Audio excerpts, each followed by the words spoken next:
할렐루야. 오늘도 하나님께서 주시는 하나님의 놀라운 은혜와 평강이 우리 모든 성도님들 가정 가운데 함께 하시기를 바랍니다.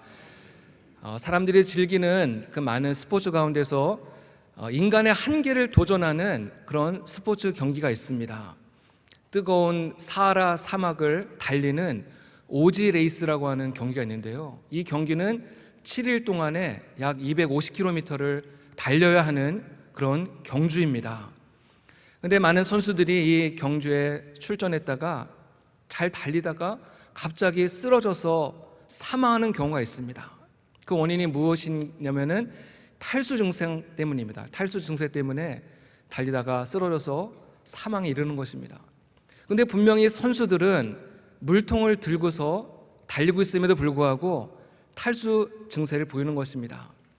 그 원인이 무엇인가 분석해 봤더니 이 사하라 사막은 너무나 뜨겁고 더우면서 또한 굉장히 건조하기 때문에 선수들이 열심히 달리다가 땀을 흘리면은 땀이 흐르자마자 바로 말라버린다고 합니다. 그러니까 이 선수들은 자신이 얼마나 많은 땀을 흘리고 있는지 모르는 채 계속 달리는 것입니다. 땀이 흐르지 않으니까는 자신에게 수분이 부족하지 않은 줄 알고 땀이 흘린 만큼 물을 마셔줘야 되는데 땀이 흐르지 않으니까는 전혀 문제가 없는 줄 알고 그렇게 열심히 달리다가 어느 한순간에 이 탈수 증세로 인해서 쓰러지고 급기야는 사망에 이른다는 것입니다. 사람은 자신의 상태를 잘 아는 것이 참 중요합니다. 내가 지금 목이 마른 것인지 배가 고픈 것인지 아픈 것인지 병들었는지 자신의 상태를 아는 것이 참 중요한 것 같습니다. 우리도 인생길을 걸어가다가 나는 아무런 문제가 없지, 나는 괜찮아 생각하고 열심히 달려가지만은 사실 그 내면을 조금만 들여다보면은 그 내면이 무너져 있고 그 내면에 상처투성이고 영적으로는 완전히 고갈 상태로 살아가는 경우들이 많이 있습니다. 이렇게 아무 문제 없이 없는 것처럼 달려가다가 어느 한순간에 갑자기 이 선수들처럼 쓰러지는 일들이 있다는 것입니다. 우리가 매일같이 주님 앞에 드리는 이 예배 시간은 하나님을 만나는 시간이면서 동시에 나의 자신을, 내면을 돌아보는 시간이고 참된 생수가 되신 그 예수님의 은혜로 우리 내면을 채우는 시간입니다. 우리가 주님 앞에 나올 때 내 인생의 모든 무거운 짐들, 죄의 짐들 주님 앞에 다 내려놓으시기를 바랍니다. 특별히 나의 가면들, 나의 자존심, 이 모든 것들도 주님 앞에 다 내려놓고 어린아이와 같이 주님 앞에 기도할 때 주님께서 우리의 기도를 들으시는 줄로 믿습니다. 특별히 우리가 사순절 기간을 보내면서 우리가 주님의 그 십자가를 묵상하면서 주님 앞에 우리의 모든 것을 내려놓는 시간이 되길 바랍니다. 또 주님 앞에 이렇게 기도해 보시기 바랍니다. 주님, 저는 너무나 지쳤고 주님, 저는 더 이상 버틸 힘이 없습니다. 주님, 저는 너무나 무기력하고 부족합니다. 주님, 나를 불쌍히 여겨주세요. 주님, 감당할 수 있는 힘과 용기를 주세요. 주님 앞에 정말 그 어린아이 같은 모습으로 모든 것을 내려놓을 때 주님께서 찾아오셔서 우리를 만져주시고 일으켜주시고 나의 빈잔을 채워주시고 하나님의 은혜로 함께 하시는 줄로 믿습니다. 방금 제가 오지 레이스에 대해서 말씀드렸는데요, 이 오지 레이스는 선수들이 자발적으로 그 사막에 가서 경주를 하는 것입니다. 근데 하나님께서는 때로 하나님의 백성들을 내가 원하건 원치 않건 강권적으로 우리를 광야로 이끌어내실 때가 있다는 것입니다. 하나님은 때로 하나님의 사랑하는 백성들을 화려하고 아무 근심 걱정 없는 궁궐과 같은 그런 곳에서 지내게 하시는 것이 아니라 너무나도 힘들고 어렵고 또 황량한 광야로 우리를 이끌어내신다는 것입니다. 중요한 사실은 하나님은 아무나 우리를 광야로 이끌지 않는다는 것입니다. 지난주일 담임 목사님께서 페이버의 은총에 대해서 말씀하시면서 하나님은 아무나 광야로 이끌지 않는다, 하나님의 선택된 자만을 하나님의 광야로 인도하신다라는 말씀을 하셨습니다. 만일 여러분이 지금 광야의 시간을 보내고 있다면은 여러분 하나님께 선택된 자인 줄로 믿으시길 바랍니다. 내가 하나님께 사랑받고 있는 자이구나, 그렇게 믿으시기를 바랍니다. 광야를 좋아하는 사람은 아무도 없습니다. 광야는 매우 거칠고 황량한 곳입니다. 불편한 곳입니다. 그런가 하면 광야는 뱀과 전갈과 같이 무서운 짐승들이 살고 있는 매우 위험한 곳입니다. 내가 좋아하는 것, 내가 즐겨하는 것을 단 하나도 찾아볼 수가 없습니다. 그래서 외롭고 고독한 곳입니다. 그런가 하면 광야에는 자주 모래바람이 불기 때문에 지형이 자주 바뀝니다. 그래서 광야에서 길을 잃어버리는 일들이 많이 있습니다. 그래서 광야에서는 지도가 필요한 것이 아니라 나침반이 필요하다고 합니다. 그러나 이 광야에는 이런 나쁜 것만 있는 것은 아닙니다. 광야에는 하나님의 말씀이 있는 곳입니다. 히브리어 원어로 보면은 광야와 이 말씀은 어원이 같습니다. 이 광야를 히브리어로 미드바르라는 단어를 쓰고 말씀을 다바르라고 하는 단어를 쓰는데요, 이 어원이 같은 것입니다. 즉 광야는 하나님의 말씀이 들려오는 것이 바로 광야라는 것입니다. 광야가 아니면 들을 수 없는 하나님의 음성이 있습니다. 하나님 우리에게 매일같이 우리에게 늘 말씀하시고 권고하시지만은 우리가 너무 바쁜 일상에, 너무나 복잡한 일상을 살아가다 보니까는 놓칠 수밖에 없었던 그 말씀, 하나님 우리에게 늘 말씀하시는데 나의 욕심과 나의 교만과 나의 아지 때문에 왜곡되게 들려졌던 그 말씀이 이 광야에서는 너무나도 선명하고 분명하게 들려온다는 것입니다. 그래서 지난주에 담임 목사님 말씀하신 것 같이 하나님께서 때로 우리를 하나님의 시간의 틀 안으로 우리를 집어넣고 우리를 훈련시키는 것입니다. 오늘 우리가 살아가고 있는 이 코로나의 상황을 생각해 보시기 바랍니다. 모든 것이 단절되어 있고 모든 것이 막혀있는 시간 아닙니까? 답답한 시간입니다. 앞이 보이지 않는 시간입니다. 그래서 너무나 불안하고 초조하고 답답한 하루하루를 우리는 보내고 있지 않습니까? 그러나 이 시간은 하나님께서 우리에게 허락하신 영적인 광야의 시간인 줄 믿습니다. 세상의 모든 문이 닫히고 막혀 있을 때 하늘의 문이 열리고 말씀의 문이 열리는 줄로 믿습니다. 이 광야에서 들려오는 주님의 음성을 놓치지 마시기 바랍니다. 하나님께서 내게 주신 기회다. 이 기회에 내가 하나님의 음성을 들어야겠구나. 하나님께 더 많이 기도하고 그 말씀에 귀를 기울이는 우리 모두가 되시기를 바랍니다. 초기 기독교 역사를 보면은 사막의 교부 시대가 있었습니다. 이 많은 영성가들이 세상에 주는 풍요로움과 안락함과 편안함을 거부하고 사막에 들어가서 그들은 기도하면서 수행을 한 것입니다.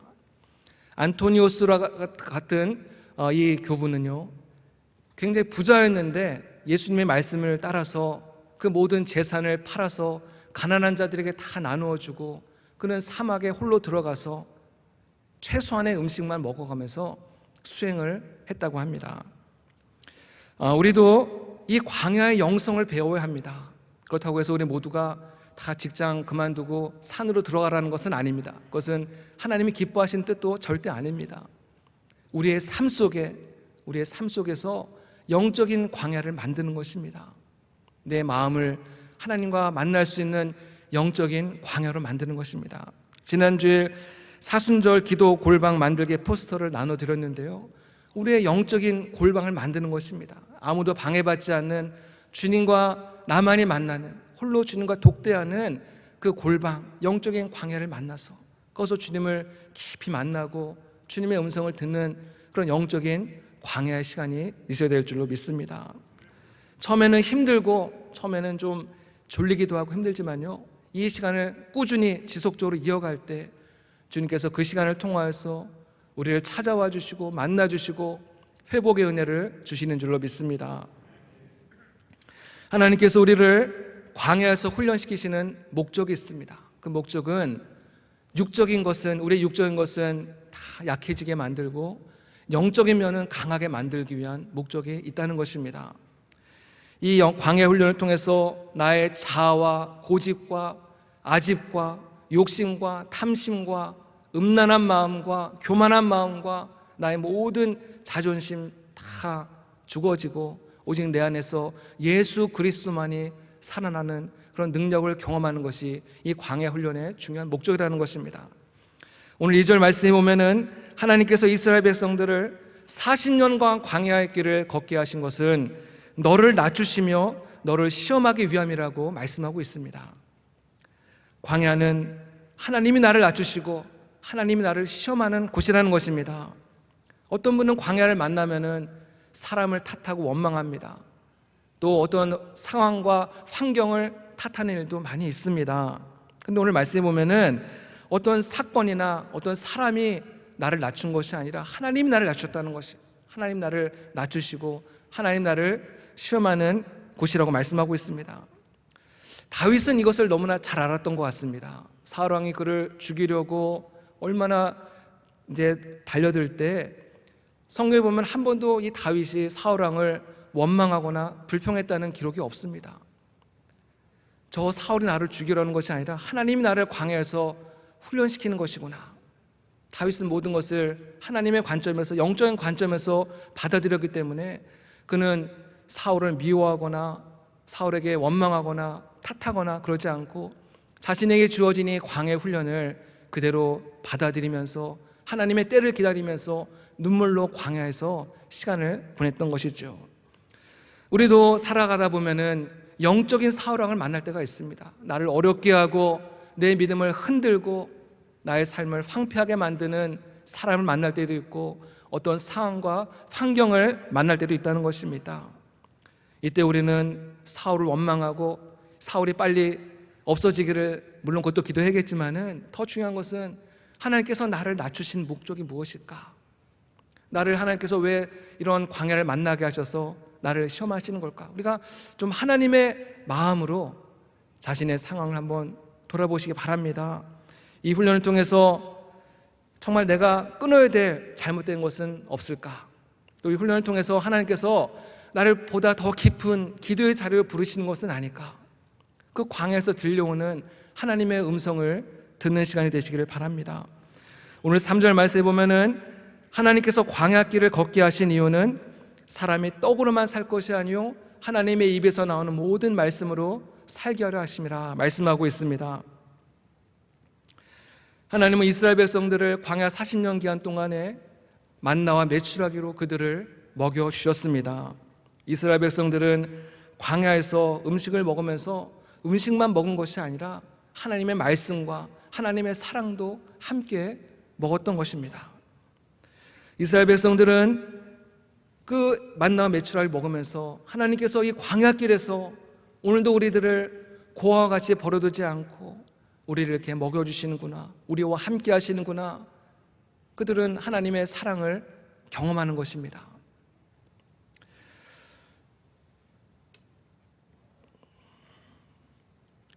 그리고 그 음식을 먹을 때마다 하나님을 기억하고 하나님과 영적인 교제를 통해서 주님의 깊은 사랑을 경험한 줄로 믿습니다. 사람이 떡으로만 살 것이 아니라는 이 말씀은 우리에게 떡이 필요 없다는 말씀은 아닙니다. 우리에게 떡이 필요합니다. 우리에게 돈도 필요하고 가정도 필요하고 직장도 필요하고 이 모든 것이 다 필요합니다. 그러나 사람은 떡만 가지고는 살 수 없다는 것이지요. 왜냐하면 사람은 육적인 존재이면서 동시에 영적인 존재이기 때문에 반드시 영적인 채워짐이 있어야 되고 그 채워짐은 하나님의 말씀으로 채워줘야 된다는 것입니다. 우리가 하루라도 밥을 먹지 않으면 우리의 건강이 약해지는 것처럼 우리가 영의 양식을 먹지 않을 때 우리의 내면은 약해집니다.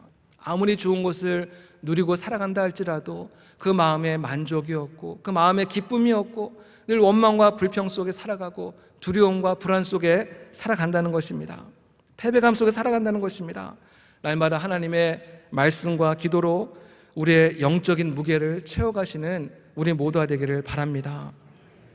하나님은 이 광야를 통과한 사람들을 사용하십니다. 세상은 이미 보석처럼 준비된 사람을 찾아서 사용합니다. 실력과 능력, 인격과 모든 스펙을 완벽하게 갖춘 정말 그 보석과 같은 사람들을 찾아내서 그 사람들을 기용하고 또 사용합니다.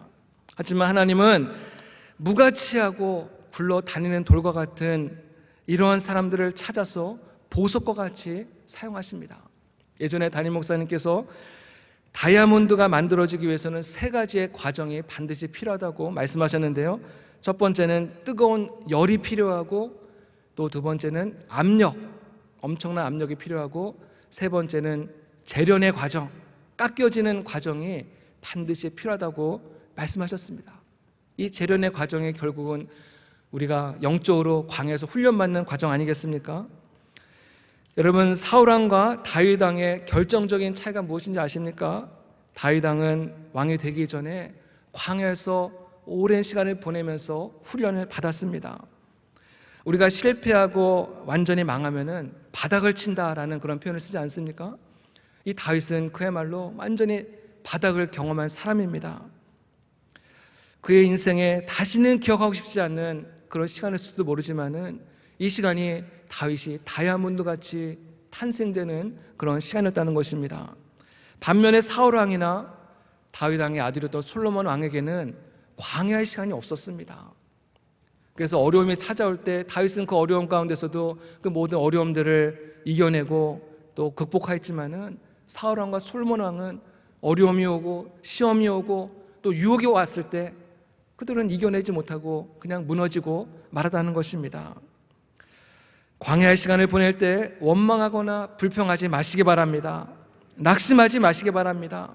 이 광야를 통해서 하나님께서 앞으로 나에게 무엇을 주시려고 이런 광야를 주시는 걸까?